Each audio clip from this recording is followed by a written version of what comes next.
പുറമെ എല്ലാം ശാന്തമാണ്, നല്ല രീതിയിൽ മുന്നോട്ട് പോകുന്നുണ്ട്. നിയമസഭാ തെരഞ്ഞെടുപ്പിൽ UDFിൻ്റെ വിജയം ഉറപ്പാണ്, യാതൊരു സംശയവും വേണ്ട. 100-ലധികം സീറ്റ് നേടും UDF എന്ന് പുറത്ത് UDF നേതാക്കൾ പറയുമ്പോഴും അകത്ത് ആ സന്തോഷമില്ല, ആ ഉറപ്പില്ല.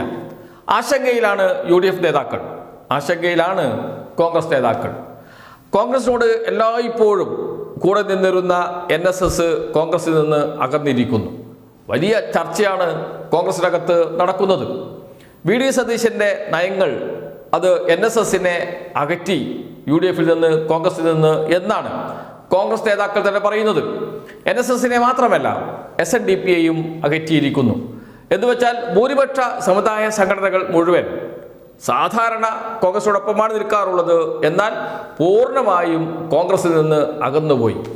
ഇപ്പോൾ UDFിനോടൊപ്പം നിൽക്കുന്നത് മുസ്ലിം സംഘടനകളാണ്. അതുതന്നെയാണ് കോൺഗ്രസിന്, UDFിന് വലിയ തിരിച്ചടിയായി മാറിയിരിക്കുന്നത്.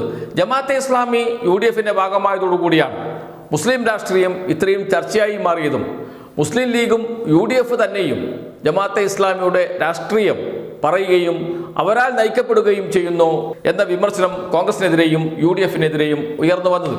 അത് വലിയ ചർച്ചയായി മാറുകയും കോൺഗ്രസ് എന്നാൽ, UDF എന്നാൽ മുസ്ലിം ന്യൂനപക്ഷത്തിൻ്റെ മാത്രം മുന്നണിയായി മാറിയിരിക്കുന്നു എന്ന ചർച്ച കോൺഗ്രസിന് വലിയ തലവേദന സൃഷ്ടിക്കുന്നുണ്ട്. ഇതുതന്നെയാണ് കോൺഗ്രസിനകത്തും ചർച്ച ചെയ്യപ്പെടുന്നത്. കോൺഗ്രസിനകത്ത് വലിയ വിഭാഗം നേതാക്കൾ VD സതീശൻ്റെ നയങ്ങളാണ് NSSനെ കോൺഗ്രസിൽ നിന്ന് അകറ്റിയത് എന്ന വിമർശനം ഉള്ളവരാണ്.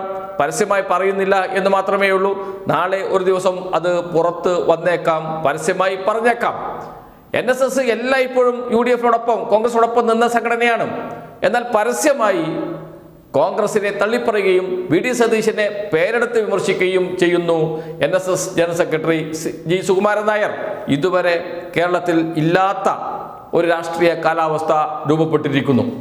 കോൺഗ്രസ് കരുതുന്നത്, അല്ലെങ്കിൽ VD സതീശൻ കരുതുന്നത്, മുസ്ലിം ക്രൈസ്തവ വോട്ടുകൾ UDFിന് അനുകൂലമാകുകയും അതോടൊപ്പം കോൺഗ്രസിൻ്റെ പരമ്പരാഗത വോട്ടുകൾ കൂടി ലഭിച്ചാൽ ഭരണം പിടിക്കാം എന്നാണ്. ഭൂരിപക്ഷ സമുദായ സംഘടനകളുടെ പിന്തുണയില്ലെങ്കിലും കേരളം ഭരിക്കാൻ കഴിയും എന്ന രാഷ്ട്രീയമാണ് VD സതീശൻ മുന്നോട്ട് വെക്കുന്നത്. അത് കോൺഗ്രസിന് തിരിച്ചടിയാകും എന്നതാണ് കോൺഗ്രസിനകത്ത് ഉയർന്നു വന്നിരിക്കുന്ന ചർച്ച. അതോടൊപ്പം VD സതീശൻ എന്തുകൊണ്ട് UDF ജയിക്കും എന്ന് പറയുന്നതിന് മറ്റൊരു കാരണവും കൂടിയുണ്ട്. അപ്പുറത്ത് നിൽക്കുന്നത് ഹിന്ദു വോട്ടുകളാണ്, LDFിൽ നിൽക്കുന്നത് ഹിന്ദു വോട്ടുകളാണ്. പരമ്പരാഗതമായി CPM ലഭിക്കുന്ന മറ്റ് മതങ്ങളിൽപ്പെട്ടവരുടെ വോട്ടുകളും കൂടി ലഭിക്കും. പക്ഷേ ഇവിടെ VD സതീശൻ കണക്ക് കൂട്ടുന്നത് ഹിന്ദു വോട്ടുകൾ രണ്ടാകും. കേരളത്തിൽ BJP ശക്തിപ്പെട്ടു വരികയാണ്. BJPക്ക് ശക്തിപ്പെടാൻ കഴിയുക എവിടെയാണ്? ഹിന്ദു ജനവിഭാഗത്തിൽ തന്നെയാണ്. കേരളത്തിലെ ഏറ്റവും വലിയ ഹിന്ദു പാർട്ടി ഏതാണ്? CPIM ആണ്.